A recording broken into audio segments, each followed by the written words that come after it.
There has been quite the blizzard around the world these days, with the persecutions and war happening in Southwest Asia, North Africa, or what has colonially been called the Middle East.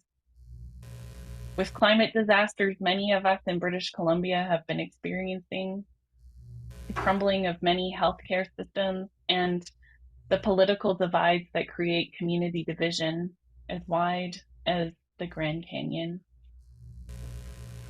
It can be hard to find solid ground right now. In times like these, we look to our lifelines to help us find our way, to help us traverse the difficult journey that are present in our lives. In the storms that life can throw at us, we seek to feel reconnected, to reach out and grab a hold of something steady. One of those lifelines for me is Unitarian Universalism, my faith. In his book, A Hidden Wholeness, How to Live an Undivided Life, Palmer talks about lifelines and practices to help us bring our lives back into alignment, back into integrity with our soul. But what does this mean?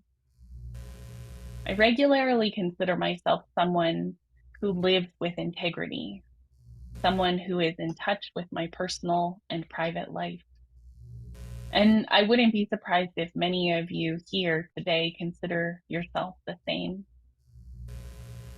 We need not even be lost in the storm of the outer world, the storms of society. Palmer also suggests that a divided life can be something that happens within. Some of the ways that Palmer suggests we might live a divided life include: we refuse to invest in our work, diminishing its quality and distancing ourselves from those it is meant to serve.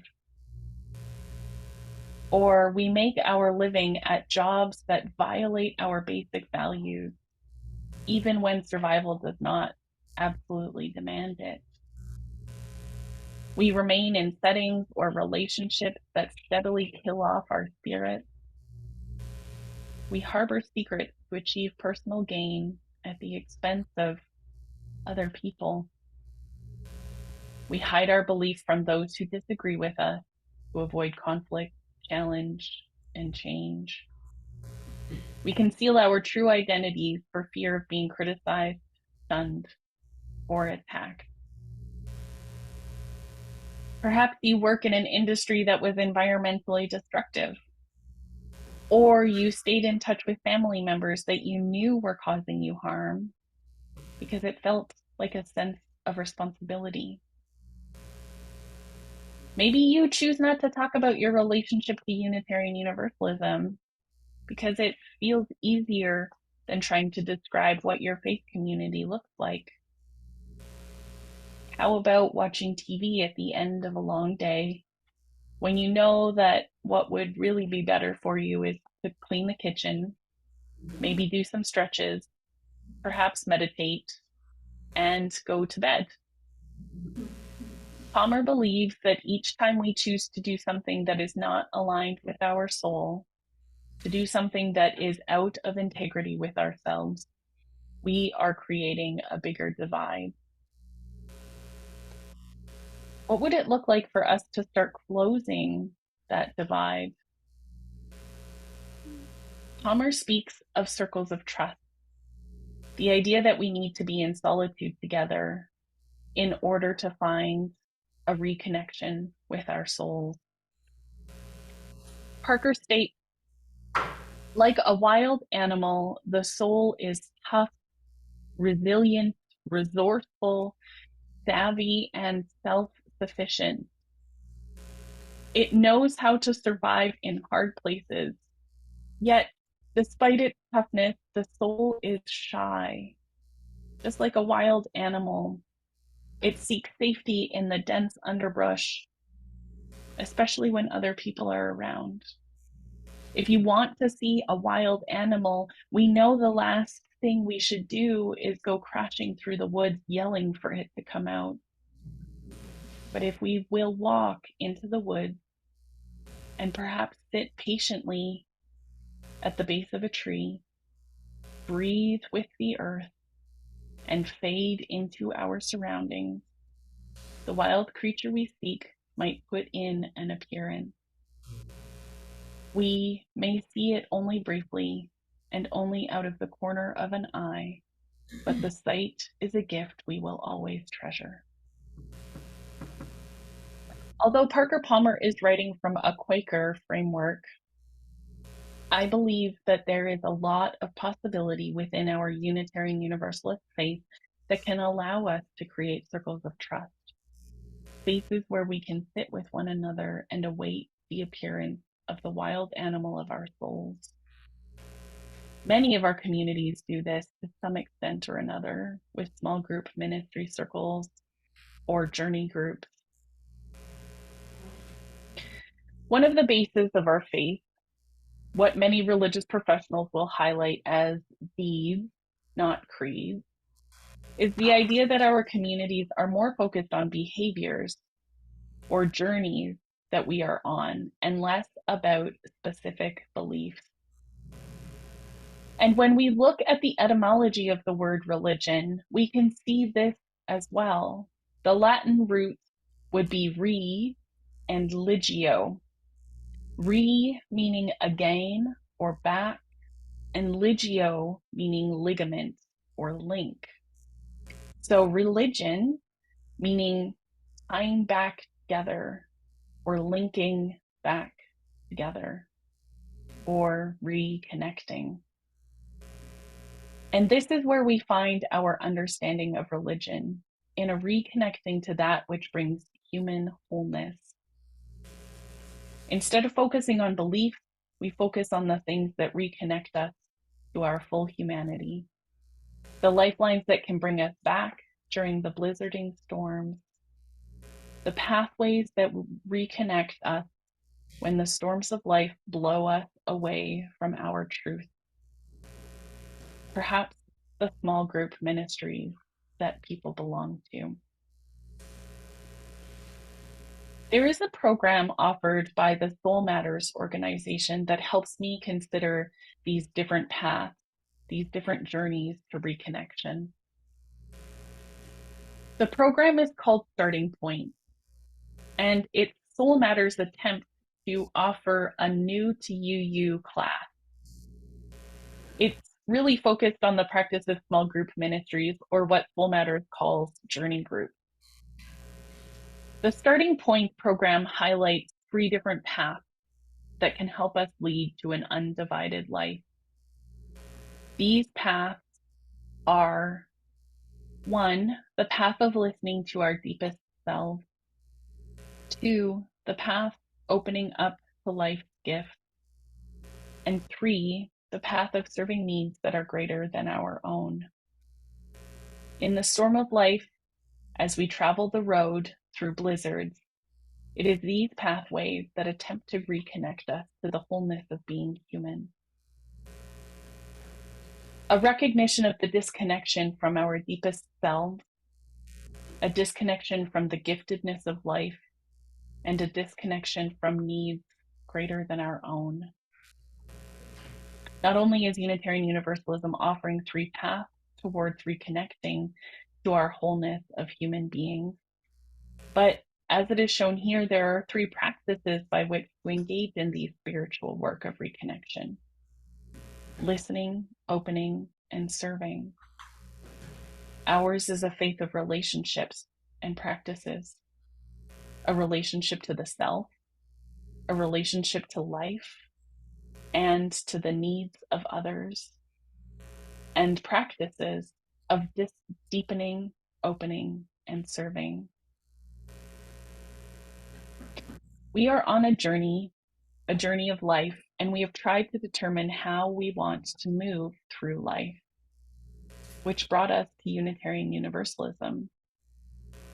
Or perhaps we had the opportunity to be brought here on this path from the beginning of our lives. And now that we are here, we are given insight and suggestions, tools and ideas about how to reconnect with that wholeness, how to reconnect with the idea of being human, how to reconnect to life and that which is greater than ourselves. As I grew up in this space and began participating in religious education, I began to understand more deeply what this faith asked of me and how I might live more fully into myself. I disconnected from the community for a while as a teenager, but one of the first activities that I did after I re-engaged with my church community was to take a class called Building Your Own Theology. It was a 10-week course that built up to the creating of your own credo or your belief of religious or your statement of religious belief. We followed several activities that allowed us to understand human nature, ultimate reality, history, ethics. I have no idea what my credo statement was, and I'm fairly certain that if I did know what it was, it probably changed pretty drastically over the last 15 years. But I remember this being a really significant turning point in my path. It was at this point that I started to pay attention to the relationships that I had with that which was greater than me. Previously, the only thing I would say about being Unitarian is that I was not a Christian, that I did not believe in God, and that I thought what was most important in the world was people. However, taking this class allowed me to dig deeper into my understanding of what the divine is. It allowed me to discover what it was that I believed was important instead of talking about what I didn't believe. I also started participating in and later facilitating a chalice circle group. Our group gathered once a month with conversations based on common themes, quotes, questions, and a time together to wrestle with the topic presented to us. Another introduction to the path that I am journeying along.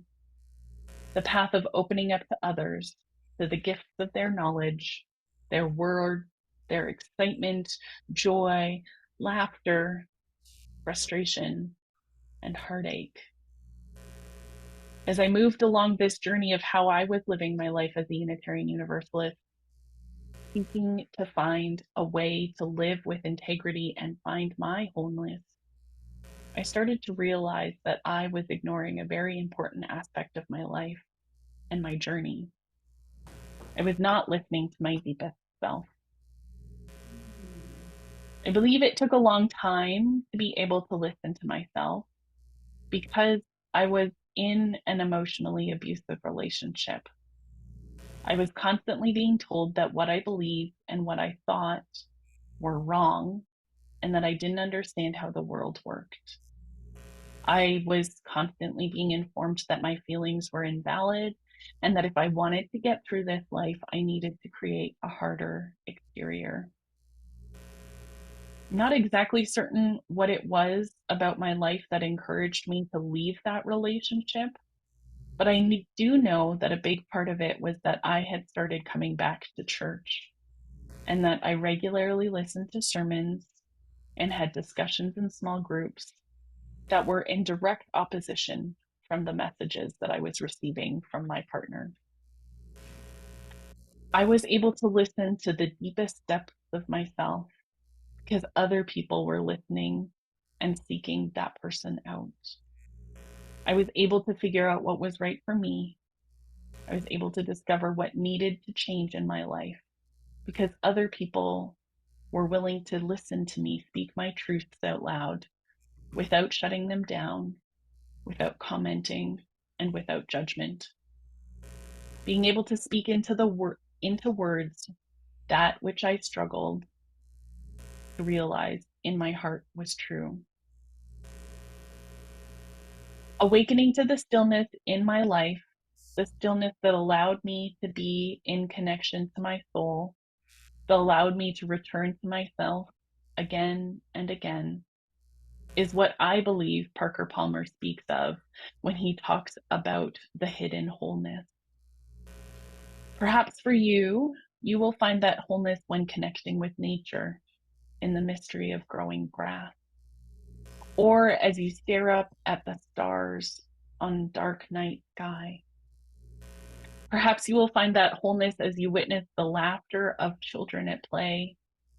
And as we begin to find these moments of stillness, as we wake up to these moments of wholeness, we will start to discover that living the undivided life is not living a life of perfection.